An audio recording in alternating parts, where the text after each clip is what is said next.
Hey folks, I'm Dave. I'm a laser newbie. I'm not an expert, so I understand wanting to find the information you need so you can start a new laser project or just keep one going.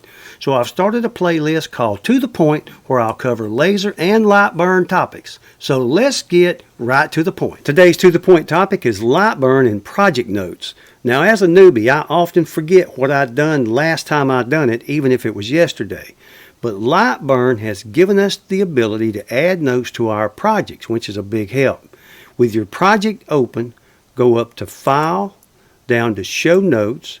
In here, you can add any reminders you need.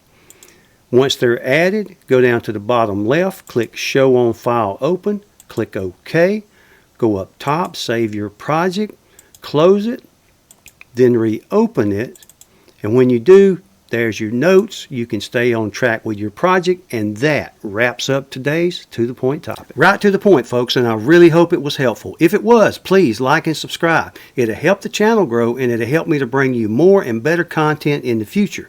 I really appreciate your time and watching. You folks take care, and we'll see y'all next time. Thank you.